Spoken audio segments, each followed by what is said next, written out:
જેલમાં બંધ આમ આદમી પાર્ટીના ધારાસભ્ય ચૈતર વસાવાને લઈને મોટા સમાચાર। આપના ધારાસભ્ય ચૈતર વસાવાની ગુજરાત હાઈકોર્ટમાં જામીન અરજી કરવામાં આવી છે।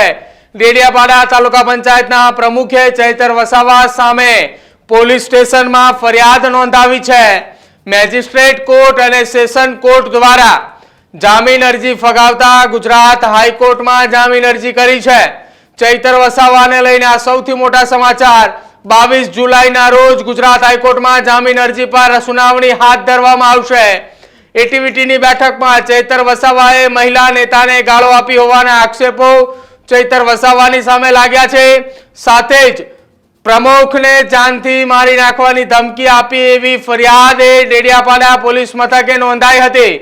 હાલમાં ચૈતર વસાવાએ વડોદરાની સેન્ટ્રલ જેલની અંદર બંધ છે અને આગામી સમયમાં ચૈતર વસાવાના સમર્થનની અંદર 24 તારીખે ડેડિયાપાડામાં આદિવાસી સંમેલનનું આયોજન કરવામાં આવ્યું છે।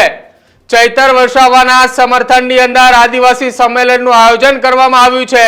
આ આદિવાસી સંમેલનની અંદર આમ આદમી પાર્ટીના રાષ્ટ્રીય સંયોજક અરવિંદ કેજરીવાલ, પંજાબના મુખ્યમંત્રી ભગવત માન અને ગુજરાત આમ આદમી પાર્ટીના પ્રમુખ ઈશુદાન ગઢવી, ગોપાલ ઇટાલિયા સહિતના નેતાઓએ ઉપસ્થિત રહેશે। જો કે આ તમામની વચ્ચે આ સૌથી મોટા સમાચાર એ સામે આવી રહ્યા છે કે મેજિસ્ટ્રેટ કોર્ટ અને સેશન્સ કોર્ટ દ્વારા ચૈતર વસાવાની જે જામીન અરજી છે તે ફગાવી દેતા હવે ચૈતર વસાવા એ આગામી સમયમાં એટલે કે ગુજરાત હાઈકોર્ટની અંદર ચૈતર વસાવા જે છે તેની જામીન અરજી જે છે તે મૂકવામાં આવી છે અને એ જ જામીન અરજીને લઈને આગામી 22 તારીખના રોજ સુનાવણી હાથ ધરવામાં આવશે।